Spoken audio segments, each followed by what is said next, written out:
It's time to get your checking account to zero with free checking from PenFed. That's zero ATM fees, zero balance requirements, and zero time spent waiting for your paycheck to direct deposit because you can receive it up to 2 days early. Open your account with just $25 and see how big zero can be. Apply online today at PenFed.org/free checking. Early direct deposit eligibility may vary between pay periods and timing of payers' funding. To receive any advertised product, you must become a member of PenFed, insured by NCUA. PenFed's got great rates for everyone.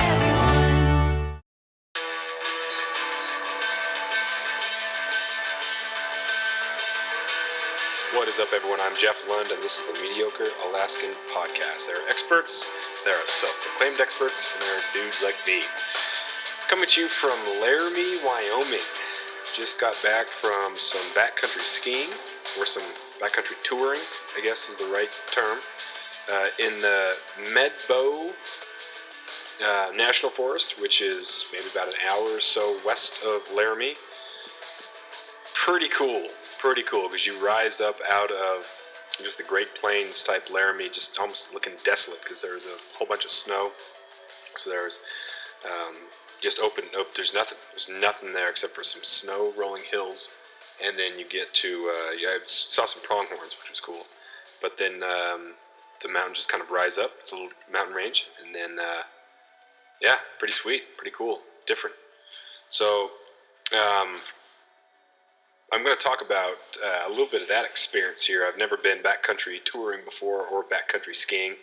I've done a little bit of snowboarding, and I've done a little bit of skiing on a groomed surface when I was a freshman in high school, which was a long time ago. So this is kind of the podcast that is that spearheaded or inspired one of the podcasts I did earlier with a couple of buddies of mine who do a lot of backcountry touring to do backcountry skiing.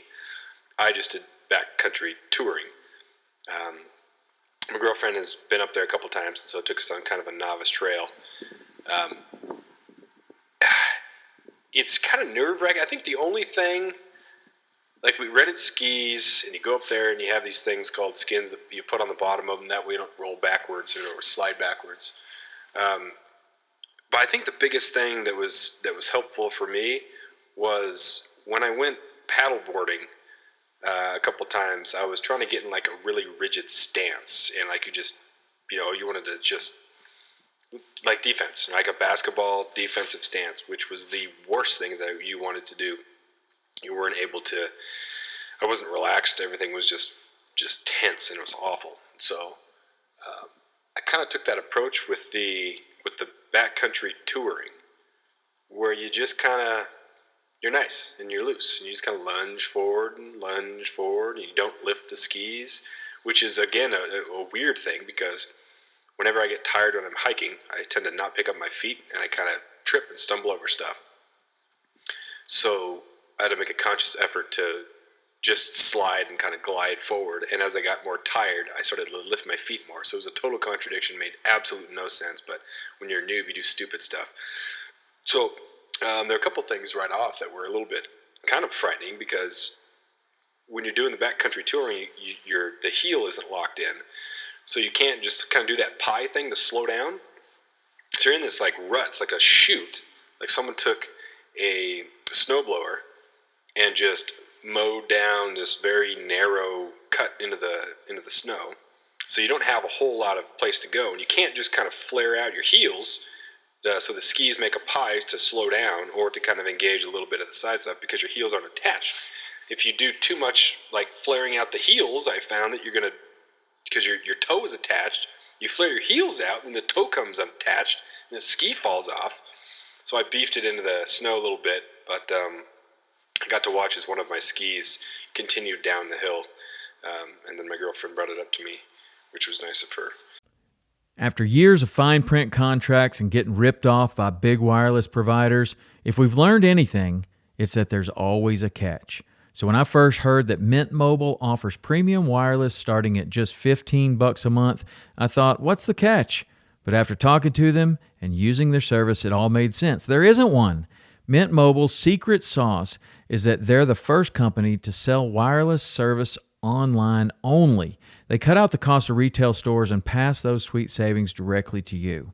For anyone who hates their phone bill, Mint Mobile offers premium wireless for just $15 a month. I was hesitant about having to get a new phone and a new phone number, but with Mint, you can use your own phone with any Mint Mobile plan and keep your same phone and your same phone number along with all of your existing contacts. Mint Mobile gives you the best rate whether you're buying for one or for a family, and at Mint, families start at 2 lines.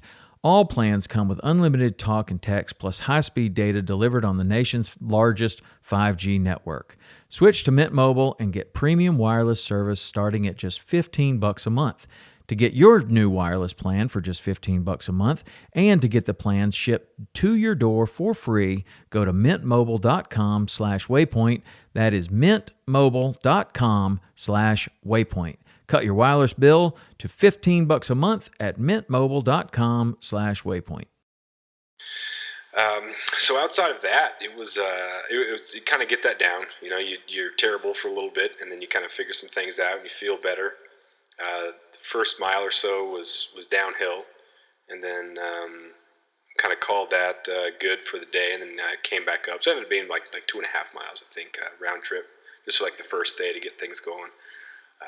We're going to go out again tomorrow, and then Tuesday we're going to head into the Never Summer Wilderness, which is near Rocky Mountain Park in Colorado, and we got about a mile backcountry touring into a yurt, which we'll stay there for a couple days, and then head through Denver on the way home. So another thing about the whole thing, you're back down here and you're experiencing the best that kind of Laramie has to offer during this time of year, and it's cool being within an hour of some really cool backcountry opportunities when it comes. There's a whole bunch of snow machinists, snow. What do they call them down here? Snowmobiles down here? Is it snow machine, snowmobile? Somewhere, like it's a dialectical thing. Sometimes it's, or a regional thing. Some people call it snow machine, some people call it snowmobiles. Either way, but there was a whole bunch of people that were up there doing that. There were some other people that were cross-country skiing. And but it's cool. It's fun. You know, you get the impression that the people of Laramie have some really good outdoor opportunities. It's just so different, and there's just a lot more people around. Spent the first night in Denver, and usually when I'm out of the state for the first time in a while, it's kind of a weird adjustment because I'm not used to people. You kind of do the routine and catch a can for 4, 5, 6 months. You're not doing a whole lot of socialize. You're not around a ton of people. You know, you have your circle and you see people at the store and whatnot, but just the sheer volume of people it's a little bit, I don't want to say nerve-wracking because it's not like I'm sheltered. I have never been around it before, but it takes a little bit of adjustment. You walk around the Seattle airport and like, dude, there's a lot of people here. And then whenever you stay where you're staying, you just wonder what the program is. What do these people do for fun? You know, how miserable is it? And how tolerable is that misery? It's been pretty bad weather-wise in Ketchikan with the blowing sleet, and it wasn't all that fun. Before that, it was pretty nice, actually. It was sunny, but you wonder what type of misery each person endures, right? Because everywhere can be really good. If you look at the brochure, right, the best thing this place has to offer, it has this, and you can do this, and it's centrally located, which really actually means that you're nowhere. But you can do this, you can do this, you can do this, you can do this, and on the surface it looks awesome, right? It's the visitors, the Chamber of Commerce guide. This is a beautiful place to do this and this and this. But day in, day out, what are you encountering? You know, in Denver, stayed the first night there because I got in kind of late. You're at the foot of the Rocky Mountains, so you can go up there and fly fish, and you can hunt, and you can ski, and there's all that, and it's very close. But you got to go at least an hour and a half drive, and a ton of people. So if you go up to the mountains and you're relieved of all the stresses, you know, then you got to drive an hour and a half back in. I did that in California, where I went to some of these, you know, isolated locations where you're still going to see people more than likely, at least on the way there. But you know, then you just it's beautiful, and then you have to come back in, and you come back to the traffic, and you come back to the humanity and all that craziness. So it's a great opportunity to see like there are parts of California that are unlike anything else. The best parts of Wyoming are unlike anything else. The best parts of Colorado unlike anything else. But what are the worst parts like? Just so many people in Denver. We went out to this place to eat, and just so many people. And is that the actual routine? Is that what people do for fun? There's a lot of people who don't like the outdoors, and there's nothing wrong with that. There's nothing at all wrong with that. There's nothing better about my life compared to anybody else's life. We have the opportunity and the freedom of speech and the freedom of all these things to be able to define these words as we choose and do what we want to do and define our happiness. And so there's nothing at all wrong with it. You just got to picture yourself and which would be more miserable, dealing with traffic or dealing with the weather, dealing with just whatever it is. Right? So it's kind of it sounds really pessimistic, but I swear I'm an optimist. But you look at what would be the thing that annoys me the most? Right? I can regurgitate the best of this place, but what would be the thing that annoys me the most about the day in, day out? But so far been great. It's nice to be back in the Colorado area. Born there, moved up to Alaska when I was 5, and then being in Laramie. I've never been here to Laramie before. Been to Wyoming a couple times, but it's beautiful in its own right. A different type of beautiful. So had a little bit of time here because a little bit of break before we go out and get some dinner. So I want to throw down a little podcast here while there was some work being done that needed to be done. So we're going to call that episode 83, short little episode, little update from Laramie, Wyoming. The mediocre Alaskan going and being mediocre in new ways in different states. So we'll talk to you next time. Make sure you go to mediocrealaskan.com, check out the content there. Check out Mediocre Alaskan or my personal @AlaskanLund on Instagram. You can leave a message there.